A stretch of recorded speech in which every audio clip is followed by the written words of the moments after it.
Evangelho, como me foi revelado por Maria Valtorta, capítulo 354. O discurso sobre o pão do céu na sinagoga de Cafarnaum. Antes da visão de 7 de dezembro é colocada na segunda multiplicação dos pães, tida em 28 de maio de 1944, com o respectivo ditado. 7 de dezembro de 1945. A praia de Cafarnaum está cheia de pessoas que estão desembarcando de uma verdadeira flotilha de barcas de todos os tamanhos. E as primeiras que desembarcam vão procurando pelo meio do povo, tentando ver o mestre ou algum dos apóstolos, ou pelo menos algum discípulo, e vão perguntando. Finalmente um homem lhes responde: Mestre, os apóstolos? Não, eles foram-se embora logo depois do sábado e não voltaram. Mas voltarão, porque aqui ficaram alguns discípulos. Eu falei agora mesmo com um deles. Deve ser um grande discípulo, ele fala como Jairo. E lá se foi para aquela casa na direção dos campos, indo pela beira-mar. O homem que fez a pergunta faz correr a notícia e todos se precipitam rumo ao lugar indicado. Mas depois de terem andado uns 200 metros pela beira, encontram-se com um grande grupo de discípulos que estão vindo para Cafarnaum e fazendo gestos animados. Eles o saúdam e perguntam: O mestre onde está? Os discípulos respondem: De noite depois do milagre, ele se foi com os seus nas barcas para o outro lado do mar. Nós vimos as velas ao clarão do luar indo para Dalmanuta. Ah, aí está. Nós o procuramos em Magdala, na casa de Maria, e ele não estava lá. Mas, bem que podiam nos dizer os pescadores de Magdala.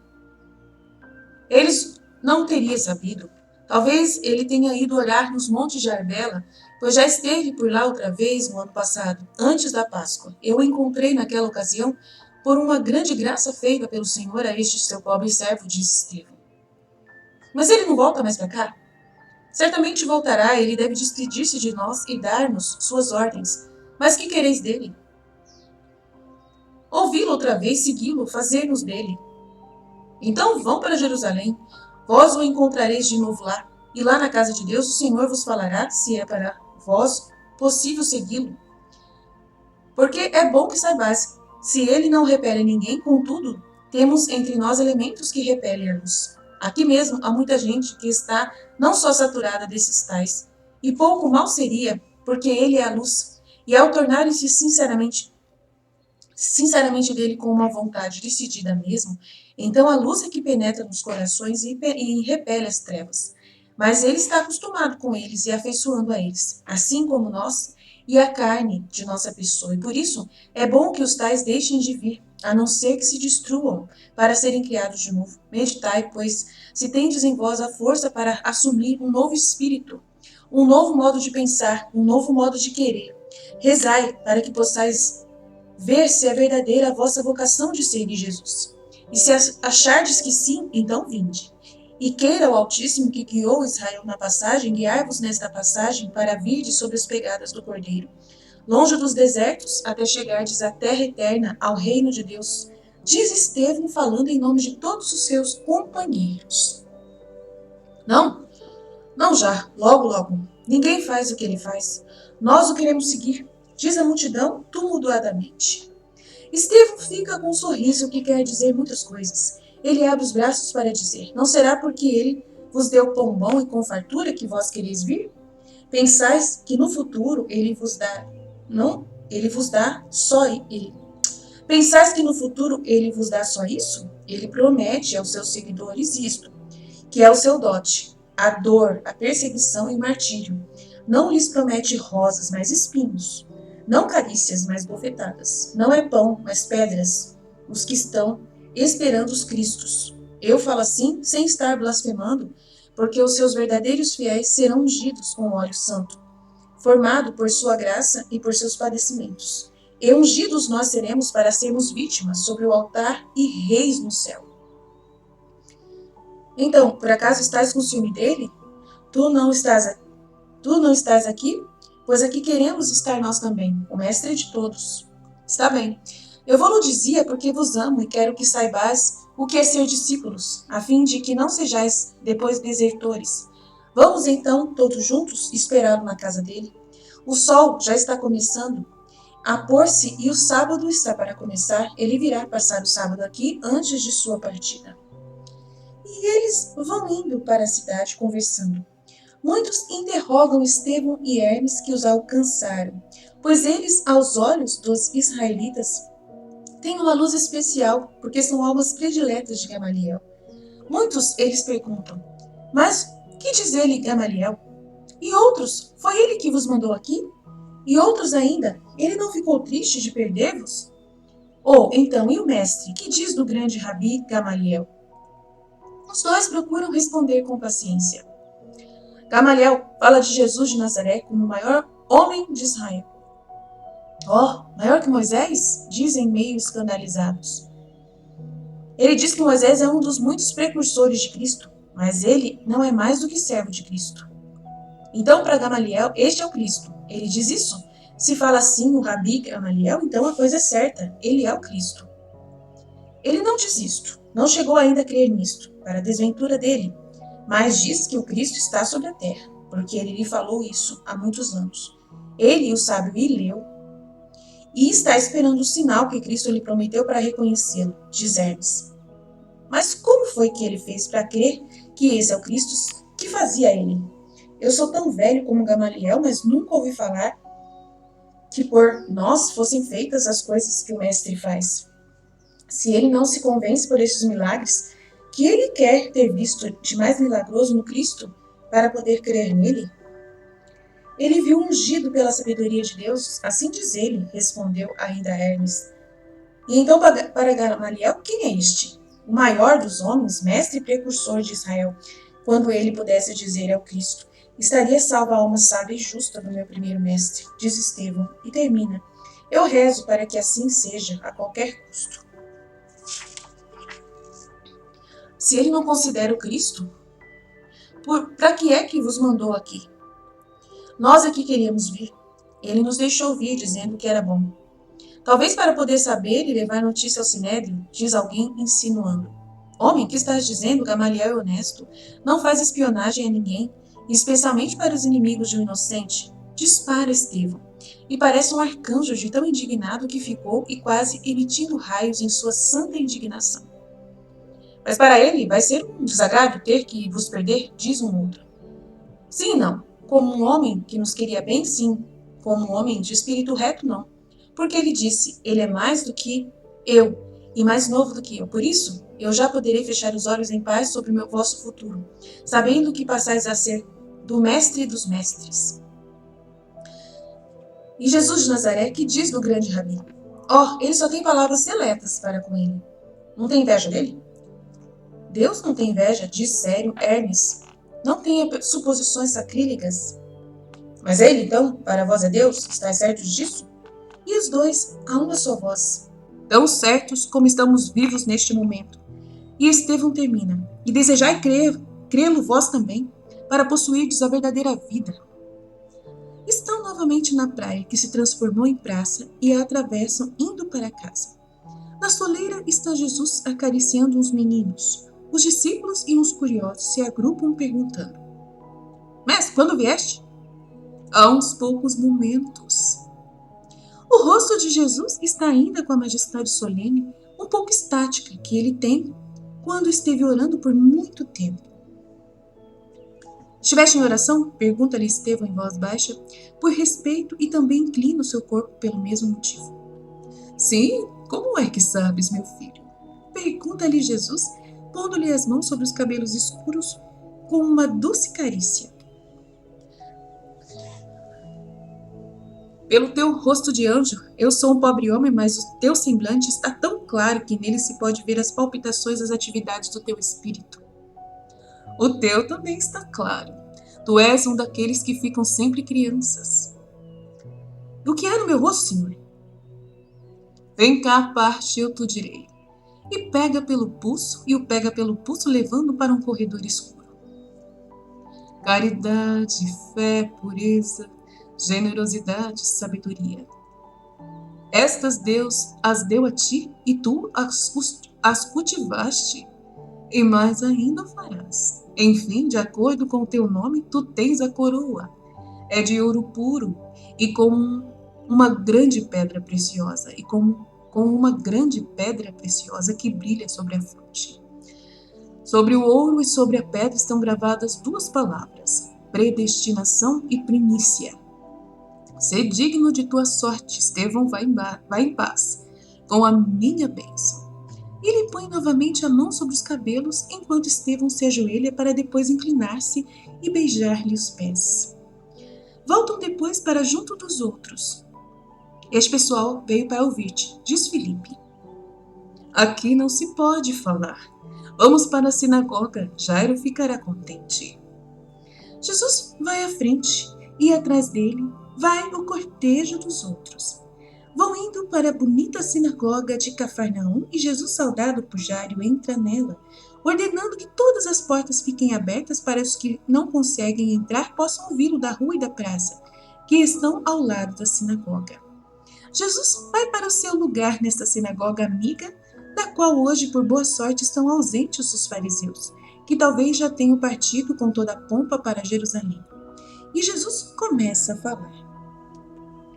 Em verdade vos digo, vós não me estáis procurando para ouvir-me e pelos milagres que vistes, mas por aquele pão que eu vos dei a comer à vontade sem pagar nada.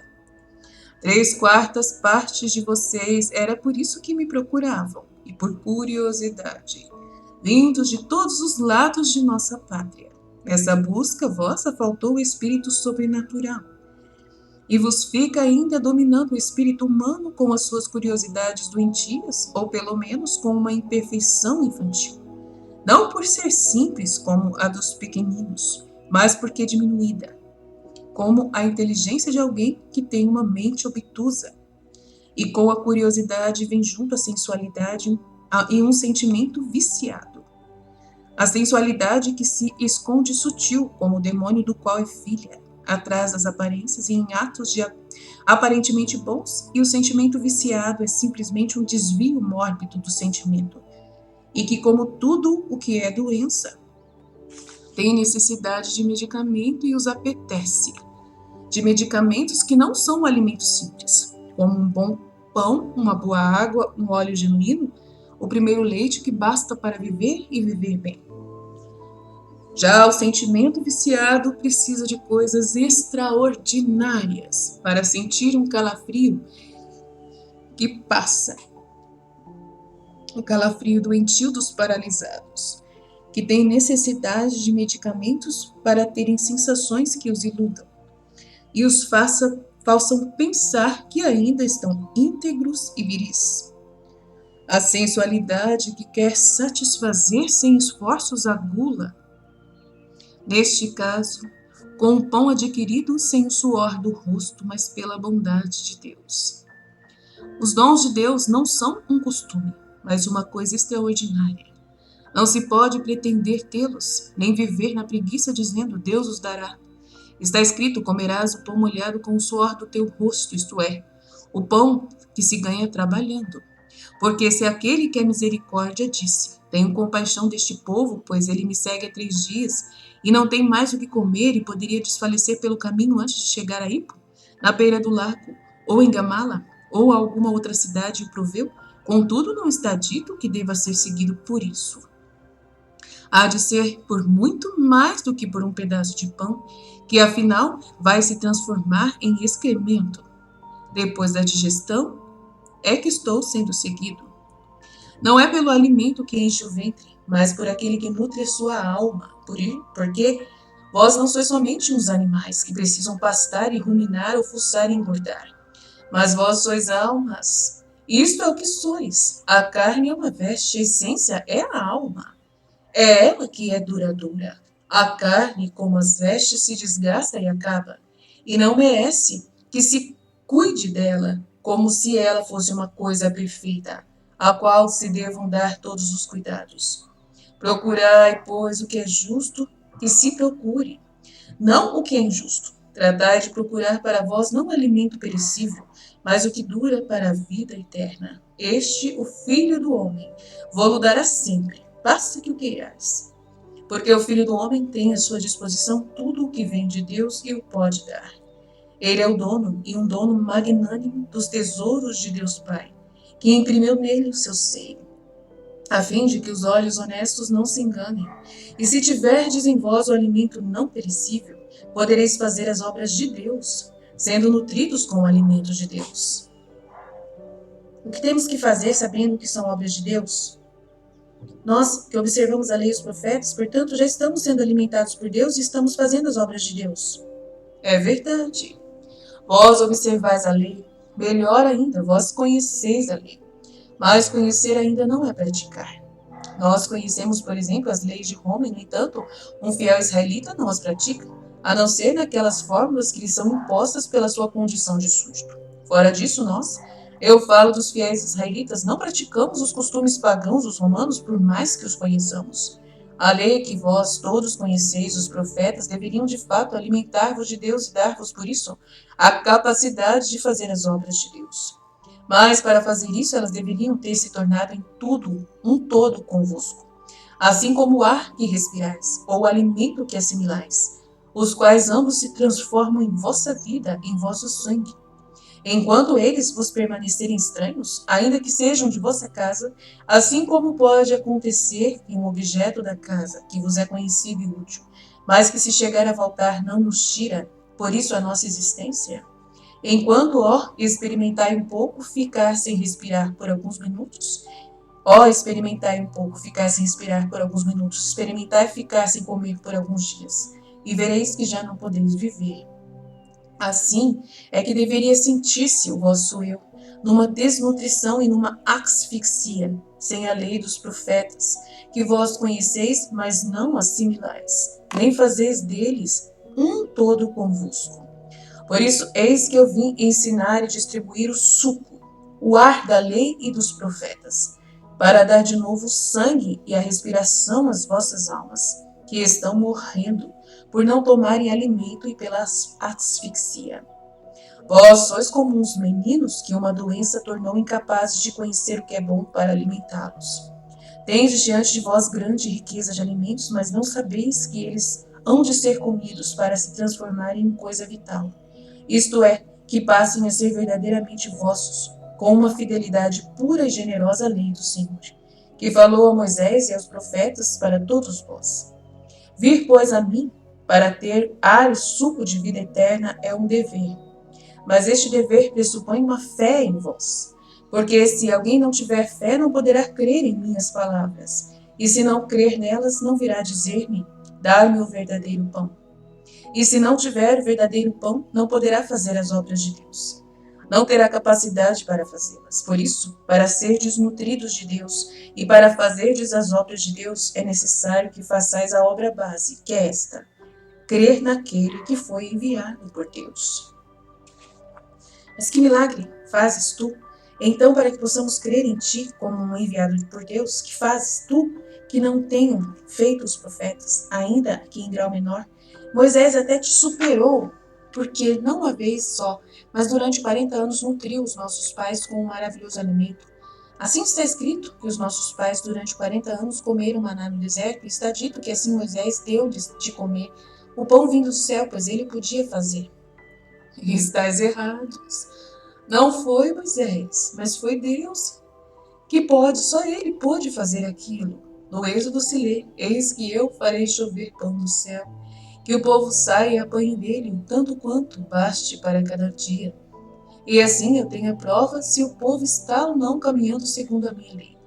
E no sexto dia apanho o dobro, em respeito ao sétimo dia, que é o sábado. E os hebreus viram o deserto cobrir-se pela manhã, cobrir-se cada manhã daquela coisa miúda, como é moído no almofariz e semelhante a geada caída sobre a terra, parecida como coentro e com uma bonita aparência de flor de farinha misturada com mel. Portanto, não foi Moisés, mas foi Deus quem proveu o maná. Foi Deus que tudo pôde nutrir, punir e pôde abençoar, pôde punir e pôde abençoar, pôde privar de uma coisa e pôde concedê-la. E eu vos digo de duas coisas. Das duas coisas ele prefere sempre abençoar e conceder, a punir e a privar.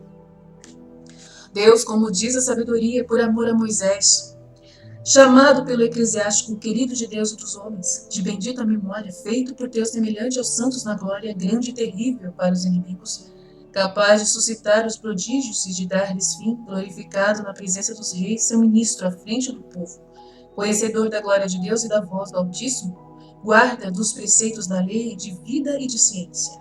Deus, eu ia dizendo, por amor a Moisés, nutriu o seu povo com o pão dos anjos, e do céu lhe mandou um pão belamente feito, sem que se cansasse, e contendo em si toda a delícia e suavidade em seu sabor. E lembrai-vos bem do que diz a sabedoria, visto que vinha do céu de Deus e mostrava sua doçura aos seus filhos. Tinha para cada um deles o sabor que cada um desejava, e dava a cada um os efeitos desejados, sendo útil tanto para o pequenino como para o adulto, que tem um bom apetite e uma digestão perfeita, tanto para a menina ainda delicada como para o velho já decadente. E até para dar um testemunho de que não era obra de um homem, virou de cabeça para baixo as leis dos elementos, para que pudesse existir ao fogo aquele misterioso pão que ao surgir do sol se derretia como geada. Ou melhor, o fogo é sempre a sabedoria que fala. Esqueceu-se de sua própria natureza em respeito à obra de Deus, seu Criador, e das necessidades dos justos de Deus, de modo que ele, feito para acender-se e atormentar, tornou-se suave aqui para fazer o bem aos que confiavam no Senhor. Por isso, pois transformando-se ele de todos os modos, serviu a graça do Senhor, que é a nutriz de todos, segundo a vontade de quem orava ao Eterno Pai, a fim de que os filhos queridos aprendessem que não é o reproduzir-se dos frutos que nutre os homens, mas é a palavra do Senhor que conserva quem crê em Deus. De fato, ele não consumiu como podia o doce maná, nem mesmo quando sua chama estava alta e poderosa, enquanto que bastava para dissolvê-lo o doce sol da manhã, para que os homens se recordassem e aprendessem que os dons de Deus hão de ser procurados, desde o começo do dia e da vida, e que para possuí-los é preciso andar antes da luz e levantar-se para dar louvores ao Eterno desde a primeira hora da manhã. Isto Maná ensinou aos hebreus, e eu vou-lo faço lembrar, porque é um dever que vigora e vigorará até o fim dos séculos. Procurai o Senhor e os seus dons celestes, sem ficardes vos espreguiçando até altas horas da noite ou da vida. Não foi Moisés que vos deu o pão do céu, mas em verdade quem vos deu foi Deus Pai. E agora, como verdade das verdades, é o meu Pai quem vos dá o verdadeiro pão, o pão novo, o pão eterno que desce do céu, o pão de misericórdia, o pão da vida, o pão que dá vida ao mundo, o pão que sacia toda a fome toda e tira toda a doença, o pão que dá a quem o toma a vida eterna e a eterna alegria. Dai-nos, Senhor, desse pão e não morreremos mais. Vós morrereis como todos os homens morrem, mas ressurgireis para a vida eterna se vos nutrirdes santamente deste pão, porque ele faz ficar incorruptível a quem o come. Quanto eu vou dar, ele será dado àqueles que o pedem ao meu Pai, com o coração puro, com reta intenção e santa caridade. Por isso que eu ensinei a dizer, o pão nosso de cada dia nos dai hoje. Mas aqueles que se nutrem dele indignamente, tornar-se-ão como um formigueiro de vermes infernais, como as medidas do maná que foi conservado contra a ordem que foi dada. E aquele pão de salvação e vida se tornará para eles morte e condenação. Então, gente que guarda a palavra, não a rumina, não a coloca em prática e também não partilha. Não partilha. Porque não entende, né? Porque quem recebe a palavra de Deus precisa partilhar a palavra de Deus. Porque é pão. Não é para ficar, né? Se enchendo, retendo. Então é muito perigoso, né? As pessoas entenderem. Se elas estão estudando verdades da Bíblia, não é para ficar guardado no estômago delas. É muito importante entender isso, né? Mas aqueles que se nutrem dele indignamente tornar-se-ão como um formigueiro de vermes infernais, como as medidas do maná que foi conservado contra a ordem que foi dada. E aquele pão de salvação e vida se tornará para eles morte e condenação. Porque o sacrilégio maior será cometido por aqueles que puserem aquele pão sobre uma mesa espiritual corrompida. Então, se você pegar o pão da palavra de Deus e não viver na prática, a sua mesa é corrompida. É perigoso, né? E fétida. E o profanário. Então, tem gente que usa a palavra de Deus para condenar o outro. Usa a palavra de Deus para poder acusar as outras pessoas. E não é para isso que Deus deu a palavra de Deus, é o contrário, para amar. Né? Então, tem gente que usa a palavra de Deus do jeito errado. Profanam a palavra de Deus, misturando com a sentina de suas paixões incuráveis. Melhor para eles teria sido nunca terem tomado do alimento. Mas onde está esse pão? Eles perguntam. Como se pode encontrá-lo? Que nome tem? Eu sou o pão da vida. E é em mim que ele se encontra. O nome dele é Jesus. Quem vier a mim não terá mais fome. E quem crê em mim não terá mais sede. Porque os rios do céu se derramarão nele, extinguindo nele todo o ardor material. Eu já vos disse isso. Vós já me conhecestes, e no entanto não acreditais. Não podeis crer que tudo está em mim, mas assim é. Em mim estão todos os tesouros de Deus, e a mim tudo o que é na terra foi dado. Por isso em mim estão reunidos os gloriosos céus e a terra militante e a terra padecente, e a massa dos que esperam, isto é, dos que na graça de Deus estão em mim, e comigo está todo o poder. Eu vou-lo digo, tudo o que o Pai me dá virá a mim, e eu não rejeitarei quem vem a mim, porque eu desci do céu, não para fazer a minha vontade, mas a daquele que me enviou. E a vontade de meu Pai, do Pai que me enviou é esta, que eu não perca nenhum daqueles que ele me deu, mas que eu o ressuscite no último dia. E a vontade do Pai que me enviou é que todo aquele que conhece o Filho e crê nele tenha a vida eterna. E eu possa ressuscitar no último dia, vendo-o nutrido pela fé em mim e marcado com o meu selo. Há um novo e não pequeno murmúrio na sinagoga e fora dela, por causa das novas e ousadas palavras de Jesus. E isto depois de ter, por um momento, tomado fôlego, virando seus olhares cintilantes e arrebatadores para o lado onde mais estão murmurando, onde estão precisamente os grupos em que se encontram os judeus, e ele começa de novo a falar. Por que ficais murmurando entre vós? Sim, eu sou filho de Maria de Nazaré, filha de Joaquim, da estirpe de Davi, virgem consagrada do templo e depois desposada com José de Jacó, da estirpe de Davi. Vós conhecestes muitos de vós os justos que transmitiram a vida a José, carpinteiro real, e Maria, virgem herdeira da estirpe real. Isto é o que vos faz dizer. Como é que pode este homem dizer que desceu do céu? E a dúvida surge entre vós. Eu vos recordo os profetas em suas profecias sobre a encarnação do Verbo, e vos faço lembrar como, mais para nós israelitas do que para qualquer outro povo, é um ponto de fé que aquele cujo nome nem ousamos pronunciar não poderia dar a si mesmo uma carne segundo as leis da humanidade e ainda menos de uma humanidade decaída. O Puríssimo, o Incriado, se humilhou para fazer-se homem e não podia senão escolher o seio de uma virgem mais pura que os lírios para revestir de carne a sua divindade. O pão descido do céu no tempo de Moisés foi colocado de novo na arca de ouro, coberta pelo propiciatório, velada pelos querubins atrás dos véus do tabernáculo. E com o pão estava a palavra de Deus, e era justo que assim fosse, porque o maior dos respeitos é prestado aos dons de Deus e à mesa de sua santíssima palavra. Mas que então terá sido preparado por Deus por meio da sua própria palavra e pelo pão verdadeiro vindo do céu?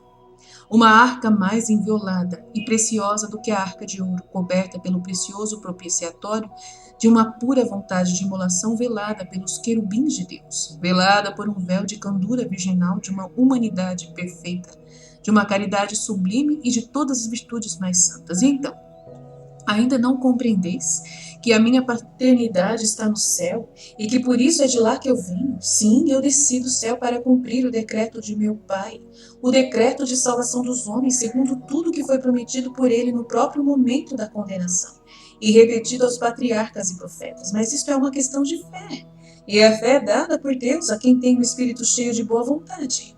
Por isso ninguém pode vir a mim se o Pai não conduzir a mim. Vendo que ele está nas trevas, mas com razão desejoso de luz. Está escrito nos profetas. Serão todos ensinados por Deus. Eis, está escrito, é Deus quem os instrui sobre onde devem ir para serem instruídos por Deus. Todo aquele, pois, que tiver ouvido, no fundo do seu espírito reto, a Deus que lhe fala, já aprendeu do Pai a vir a mim. Quem achas tu que tem ouvido a voz de Deus ou visto o seu rosto? Perguntam-lhe muitos, que já começam a mostrar sinais de irritação e de escândalo, e terminam dizendo: tu estás delirando ou então é um iludido? Ninguém jamais viu a Deus, a não ser aquele que é de Deus. Esse sim viu o Pai. E agora vi qual o credo da vida futura, sem o qual não nos podemos salvar. Em verdade eu vos digo que quem crê em mim tem a vida eterna. Em verdade vos digo que eu sou o pão da vida eterna. Os vossos pais comeram maná no deserto e morreram, porque o maná era um alimento santo, mas temporário, e dava vida só o tanto que se precisava para se chegar à terra prometida por Deus ao seu povo. Mas o maná que eu sou já não terá limitação de tempo nem de poder. Ele é não somente celeste, mas é divino. E produz o que é divino, a incorruptibilidade, a imortalidade de tudo que Deus criou à sua imagem e semelhança. Esta não durará só 40 dias, nem só 40 meses, nem só 40 anos ou 40 séculos, mas durará enquanto durar o tempo e será dado a todos os que dele tiverem uma fome santa e agradável ao Senhor, que ficará jubiloso por dar-se sem mistura aos homens, pelos quais ele se encarnou, e para que eles tenham a vida que não morre. Eu posso transubstanciar-me, por amor dos homens, para que o pão se torne carne e a carne se torne pão, a fim de que a fome espiritual dos homens, que sem este alimento morreriam de fome e de doenças espirituais. Mas se alguém come corretamente deste pão, viverá para sempre. O pão que eu darei será a minha carne imolada para a vida do mundo, será o meu amor espalhado pelas casas de Deus, para que à mesa do Senhor venham todos aqueles que são amorosos ou infelizes, e encontrem recuperação para suas necessidades, de unirem-se a Deus e de encontrarem alívio para suas penas. Mas como podes dar-nos de comer a tua carne? Quem pensas que somos nós? Umas feras sanguinárias, uns selvagens, uns homicidas? Nós sentimos repugnância pelo sangue e pelo delito. Em verdade eu vos digo que muitas vezes os homens são mais do que feras, e que o pecado os faz mais do que selvagens, que o orgulho produz neles uma sede homicida, e que não é a todos os presentes que o sangue e o delito repugnam. Além disso, no futuro, o homem será assim, porque Satanás, a sensualidade e o orgulho o tornarão ferino. E por isso, com mais necessidade do que nunca, deveis e deverá o homem curar-se a si mesmo dos germes terríveis, com a infusão em si do santo. Em verdade eu vos digo, que se não comerdes a carne do Filho do Homem, e não beberdes o seu sangue, não tereis a vida em vós. Quem come dignamente a minha carne e bebe o meu sangue tem a vida eterna, e eu o ressuscitarei no último dia. Porque a minha carne é verdadeira comida, e o meu sangue é verdadeira bebida. Quem come a minha carne e bebe o meu sangue permanece em mim e eu nele. Como o Pai que vive me enviou, eu vivo pelo Pai. Assim, quem me come, viverá também ele por mim e irá onde eu o enviar. E fará o que eu quero, e viverá austero como um homem, e ardente como um serafim. E será santo porque, para poder alimentar-se de minha carne e do meu sangue, ele se proibirá a si mesmo de cometer culpas, e viverá subindo para ir terminar sua subida aos pés do Eterno. Mas esse está doido? Quem que pode viver desse modo? Em nossa religião, somente o sacerdote é que há de ser purificado para oferecer a vítima. Aquele quer fazer de nós todos muitas vítimas de sua loucura. Essa doutrina é de todo inaceitável, e essa linguagem é dura demais. Quem pode ficar ouvindo e praticar isso? Sussurram os presentes e muitos deles já são considerados discípulos. A multidão vai se desfazendo e comentando, e muito diminuídas se mostram as fileiras dos discípulos. Nossa, até eles voltaram atrás. Olha, quando ficam na sinagoga o mestre e os fiéis. Eu não os conto, mas digo que assim por alto não chegaram assim. Por isso deve ter havido uma notável defecção. Até nas fileiras dos discípulos veteranos. Uau, gente! Já estavam ao serviço de Deus. Entre os que ficaram estão os apóstolos, o sacerdote João, escriba João, Estevão, Hermes, Timoneu, Hermasteu, Ágabo, José, Salomão, Abel de Belém, da Galiléia e Abel, que era o leproso em Corozaim, com seu amigo Elias, aquele que deixou de ir sepultar o pai para acompanhar Jesus. Filipe de Arbela, Azer e Ismael de Nazaré, mais uns outros cujos nomes eu não sei. Todos esses estão falando em voz baixa entre si, comentando a defecção dos outros, a desistência dos outros. Misericórdia. E as palavras de Jesus, que pensativo está com os braços cruzados, apoiado a um alto atril. E vos escandalizais do que eu disse? E se eu vos dissesse que um dia vereis o Filho do Homem subir ao céu, onde ele estava antes, e sentar-se à direita do Pai? E que foi que conseguistes compreender, absorver e crer até agora?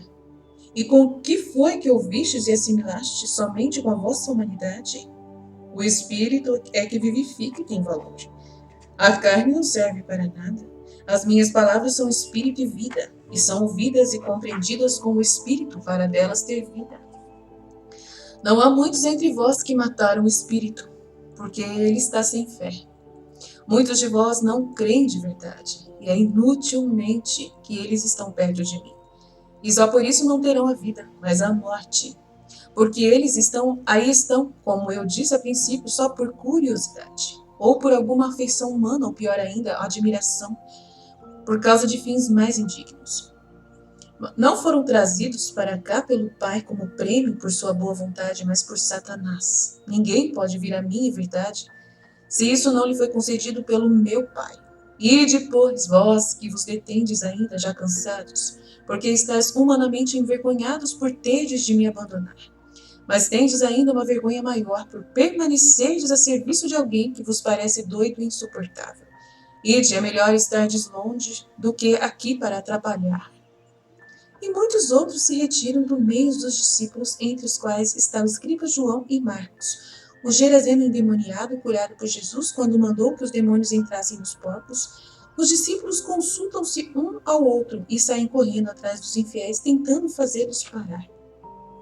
Na sinagoga estão agora Jesus, o sinagogo e os apóstolos. Jesus se volta para os 12, que estão humilhados a um canto, e lhes diz: Quereis ir vocês também embora? Ele o diz sem azedume e sem tristeza, mas com um rosto muito sério. Pedro, com ímpeto que lhe dá a dor, lhe diz: É o evangelho de hoje. Senhor, e para onde quereis que se vá? Tu és a nossa vida e o nosso amor, só tu tens palavras de vida eterna. Nós chegamos a conhecer que tu és o Cristo, o Filho de Deus. Se quiseres, expulsa-nos. Mas nós, por nós mesmos, nós não te deixaremos nem mesmo que tu nos amasses mais. E Pedro chora em silêncio com grandes lágrimas. Também André, João e os 2 filhos de Alfeu choram abertamente, enquanto os outros, pálidos ou muito corados pela emoção, não choram, mas estão evidentemente sofrendo. Por que eu teria que expulsar-vos? Não fui eu que vos escolhi, a vós, 12? Jairo prudentemente se afastou para deixar Jesus à vontade ao confortar e fazer perguntas aos seus apóstolos. Jesus, que nota o silencioso afastamento dele, diz sentado, abatido, como se revelação que vai fazer exigir dele um esforço bem mais forte do que ele pôde fazer, pois está muito cansado, desgostoso e entristecido, quando diz: E, no entanto, um de vós é um demônio. Aquela palavra cai lenta, trazendo medo ao meio da sinagoga, na qual a única coisa que está alegre é a luz produzida pela grande quantidade de lâmpadas.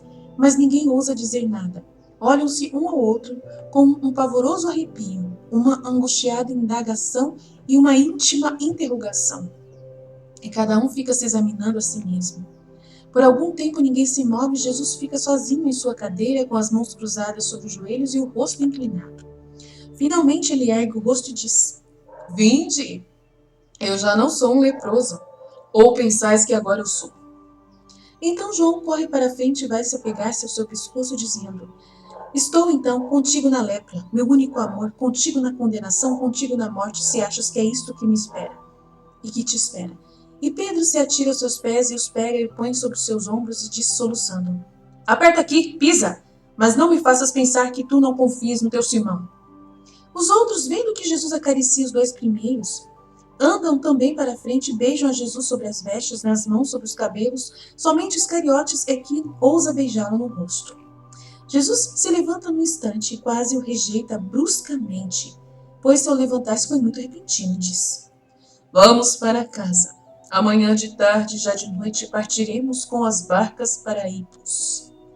E assim termina a visão. Fiat, fiat, fiat.